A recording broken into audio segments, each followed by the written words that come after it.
ऐसे क्या मुद्दे हैं जिसके बुनियाद पर चेंज होना चाहिए? सरकार कह रही है कि हमने तमाम काम किया है। सरकार तो इलेक्शन के टाइम पे अपने गिनाती ही है कि जनता को इस चीज़ का फैसला करना है सही उम्मीदवार को, और काम के उस पर देख के चूज़ करें। कांग्रेस की सरकार सेंट्रल में भी आती है और आपके प्रदेश में भी आती है, और नीचे विधायक भी अगर कांग्रेस का होता तो विकास होगा।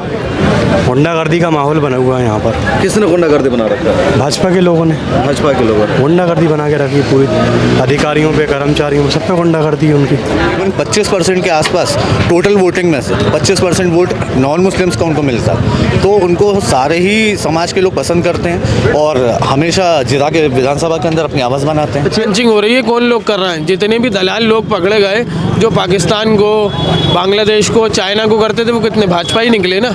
मिल्ला टाइम्स की चुनावी यात्रा के एक और एपिसोड में खुशामदीद। इस वक्त हम मध्य प्रदेश की राजधानी भोपाल में हैं और भोपाल की ये जो जगह है बहुत तारीख़ी सरजमीन है। मेरे दाहिने साइड में ताजुल मसाजिद है जिसको भोपाल का दिल कहा जाता है।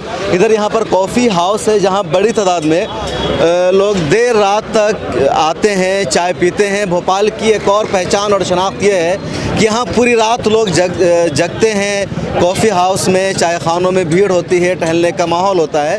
कई बड़े बड़े शहर हैं जहाँ खामोशी हो जाती है, सन्नाटा छा जाता है, लेकिन भोपाल में ऐसा नहीं होता। नौजवानों की अच्छी खासी संख्या। तो ज़रा इनसे जानते हैं, इन लोगों से, कि ये लोग यहाँ की सियासत के बारे में क्या चाहते हैं, आपको क्या लगता है भाई, जो सरकारें ठीक ठाक काम कर रही है या कुछ चेंज करने की ज़रूरत है? मेरा मानना ये, सरकार बदलती रहना चाहिए चाहे कोई भी पार्टी हो। मतलब अगर एक पार्टी अगर टिक जाए तो वो अपने आप को मतलब बॉस समझने लगती है, जबकि वो जनता की सेवक है, वो ये चीज़ भूल जाती है।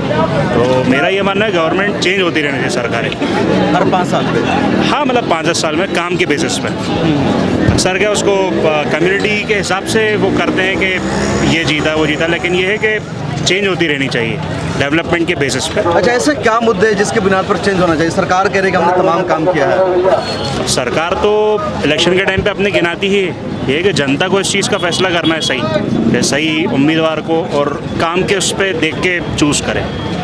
बिल्कुल, ये सही बात कर रहे हैं कि जमहूरियत में हर 5 साल पर या जब भी मौका मिले सरकार को बदलते रहना चाहिए, ताकि अलग अलग लोग आते हैं, काम करते हैं। कई लोग कंटिन्यू एक सरकार को रखते हैं। भाई, आपका क्या नाम है? फराज अहमद नाम है। फराज अहमद। आप रोज़ाना यहाँ चाय पीने आते हैं? जी, तकरीबन रोज़ाना आते हैं। क्या करते हैं आप? मैं स्टोन क्रशर है, मेरा स्टोन क्रशर है। आप इसी विधानसभा से आते हैं? जी, इसी विधानसभा से। इस विधानसभा में कौन लोग चुनाव लड़ रहे हैं? सब उम्मीदवार तो तकरीबन 20 के आसपास हैं। 20 के आसपास है जी। कितने जीतेंगे? एक ही जीतेगा। कौन? आतिफ अकील। आतिफ अकील, जो पुराने विधायक के बेटे हैं। जी। अच्छा, आपको क्या लगता है मध्य प्रदेश में जो भी बीजेपी की सरकार है वो ठीक ठाक है, काम कर रही है? नहीं, सरकार तो सभी ठीक होती है, काम कोई करती है कोई नहीं करती, मगर कांग्रेस की सरकार की जो एजेंडा है वो मुझे लगता है कि बेहतर है। बीजेपी की सरकार का एजेंडा क्या खराब है? क्या काम खराब लगता है? अब बदलाव भी ज़रूरी है ना। 20 साल हो गए उनको काम करते हुए, लग नहीं रहा कि जो काम करना चाहिए था वो उन्होंने करा। क्या काम करना चाहिए था, बताइए। एजुकेशन के बेसिस के ऊपर काम नहीं हुआ। ठीक है, किसान बहुत ज़्यादा परेशान है, वो आपको मालूम है। बराबर आंदोलन चल रहे हैं, आंदोलन हो रहे हैं, बराबर हर जगह हो रहे हैं। अच्छा, भोपाल के क्या मुद्दे? भोपाल में जैसे नवाबों की सरजमीन रही है, मुसलमानों ने लंबे अरसे तक यहाँ हुकूमत की है, तो ये जो सरकार है क्या इन चीज़ों को बाकी रखा है, ख़त्म किया है? देखिए, अभी तक तो बाकी भी रखा है, कुछ जगहों के ऊपर ख़त्म भी हुई हैं। कुछ एहसास है आप लोगों को ख़त्म हुई है हमारी विरासत, हमारी तारीख? नहीं, तारीख और विरासत की तो बात इसमें नहीं कर सकते अपन बात कर रहे हैं विकास की। ठीक है, विकास के अंदर ये है कि ओल्ड सिटी में विकास कम हो पाया है क्योंकि विधायक यहाँ पर कांग्रेस के थे और ऊपर सरकार बीजेपी की थी, तो उतना कोऑर्डिनेशन नहीं हो पाता। अब अगर कांग्रेस की सरकार सेंट्रल में भी आती है और आपके प्रदेश में भी आती है और नीचे विधायक भी अगर कांग्रेस का होता तो विकास होगा। 18 साल से यहाँ पर बीजेपी की सरकार है, जिसके अंदर कांग्रेस के जो प्रत्याशी चुनकर आए हैं उनको बहुत प्रॉब्लम्स आई हैं। और अभी भी नगर निगम के अंदर देखा जाए तो एक गुंडागर्दी का माहौल बना हुआ है यहाँ पर। किसने गुंडागर्दी बना रखा है? भाजपा के लोगों ने। भाजपा के लोगों ने गुंडागर्दी बना के रखी पूरी, अधिकारियों पे, कर्मचारियों पे, सब पे गुंडागर्दी है उनकी। तो विकास यहाँ नहीं हुआ है तो कौन जिम्मेदार है उसके लिए? इसके लिए भाजपा सरकार जिम्मेदार है, क्योंकि अगर आप देखेंगे कि आज भी अगर देखा जाए यहाँ में नगर निगम हुआ या विधानसभा हुआ, यहाँ पे काम नहीं करने दिया जाता। कुछ गिनिंदा चुनिंदा ठेकेदार हैं, वो अपनी मर्ज़ी से काम करते हैं। आज लेटर दे दिए जाए, उन्हें कुछ भी कर दिया, कोई काम नहीं करते वो लोग। वो पक्षपात की राजनीति करते हैं कि जहाँ से हमें वोट मिला वहाँ पे हम काम करेंगे, जहाँ से नहीं मिला बिल्कुल नहीं करेंगे। अच्छा, आप इसी विधानसभा से हैं? जी मैं बिल्कुल। आप भी इसी विधानसभा से हैं? ये जो विधानसभा है, यहाँ से 3-4 लोग बड़े उम्मीदवार खड़े हैं, एक ख़ानदान में बगावत हो गई है, तो आपको क्या लग रहा है? कुछ लोगों को ये खदशा है कि बीजेपी की आसानी से जीत हो जाएगी और पिछले कई सालों से जो मुसलमानों का कंट्रोल था वो ख़त्म हो जाएगा इस बार। देखिए, यहाँ के क्षेत्र के जो विधायक हैं आरिफ अकील साहब, उनको उनके हाथ में एक वो अलम रहा है हमेशा से कि हिंदू मुस्लिम सिख ईसाइयों को हमेशा से उन्होंने साथ में जोड़ के रखा है। और बाकी आप अगर दीगर विधानसभाओं की बात करें तो जो माहौल हमारी उत्तर विधानसभा का आरिफ अकील साहब ने बना के रखा है, हमारे राष्ट्रीय अध्यक्ष पूर्व राष्ट्रीय अध्यक्ष राहुल गांधी जी जो अभी मोहब्बत की दुकान खोलने की बात कर रहे हैं, पिछले तकरीबन 28 सालों से 30 सालों से आरिफ अकील साहब ने यहाँ पे मोहब्बत की दुकान खोल के रखी और वही दुकान का पैमाना आप इस चीज़ से लगा सकते हैं कि वो मुस्तकिल एक लॉन्ग पीरियड से वो यहाँ पे विधायक चुन के आ रहे हैं, तो उनको सारे ही समाज के लोग पसंद करते हैं। तकरीबन अगर समझ लीजिए उनकी जीत के अंदर कंट्रीब्यूशन अगर अपन हिंदुओं का लें, तकरीबन 25% के आसपास टोटल वोटिंग में से 25% वोट नॉन मुस्लिम्स का उनको मिलता, तो उनको सारे ही समाज के लोग पसंद करते हैं और हमेशा जिला के विधानसभा के अंदर अपनी आवाज़ बनाते हैं। अच्छा, ये बताइए, मध्य प्रदेश में कांग्रेस की भी हुकूमत थी 2003 तक, दिग्विजय चीफ मिनिस्टर थे, फिर बीजेपी है, बीच में कांग्रेस की सरकार बनी। प्रदेश के लिए, यहाँ के मुसलमानों के लिए कौन सी सरकार बेहतर साबित हुई है, बीजेपी या कांग्रेस? तकरीबन 18 सालों से यहाँ पर भाजपा की सरकार रही। शिवराज सिंह चौहान जी को 18 साल हो चुके हैं। ये इसको बताने की या खोल के दिखाने की ज़रूरत नहीं है कि कौन सी सरकार मुसलमानों की हितैषी है और कौन सी सरकार मुसलमानों के ख़िलाफ़ ये वाली बातें करते हैं। दीगर अपन ने बहुत सारे मंचों पे देखा है कि उनके सांसद हों या उनके विधायक हों, जिस तरीके की उनकी भाषा शैली होती है मुसलमानों को लेकर। और अगर अपन ज़्यादा दूर ना जाएं, अपन अभी की बात करें तो जो यहाँ से भाजपा के प्रत्याशी हैं, उन्होंने एक ओपन सभा के अंदर ये चीज़ बोली कि हमें मुसलमानों के वोट की ज़रूरत ही नहीं है। तो अगर उसके बाद भी हमें ये सोचना पड़े, इस बात में कोई संशय बचता ही नहीं है कि उनको वोटों की ज़रूरत नहीं है, जब मुसलमानों की ज़रूरत नहीं है उन लोगों को, तो वो जन कल्याण वाले काम क्यों करेंगे मुसलमानों के लिए? तो क्लियर यहाँ पर काम होता है जन कल्याण का तो सबके लिए होता है, स्कीमें सबके लिए है।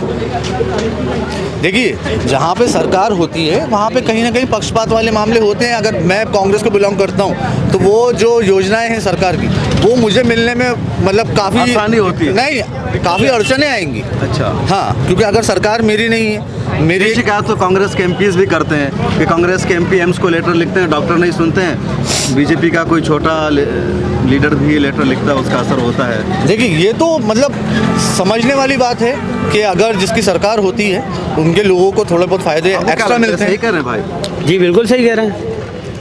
जिसका फैक्ट है, जिसको मतलब होता है, भेदभाव है, बहुत धर्म के नाम बहुत पर, मजहब के नाम पर। बहुत है। जैसे पूरे हिंदुस्तान में मोब आप लॉन्चिंग मुझे हो रही पॉइंट है, बताइए। कौन लोग कर रहे हैं? कौन, हाँ सही बताइए ना। मोब लॉन्चिंग हो रही है, कौन लोग कर रहे हैं? जितने भी दलाल लोग पकड़े गए जो पाकिस्तान को, बांग्लादेश को, चाइना को करते थे, वो कितने भाजपा ही निकले ना।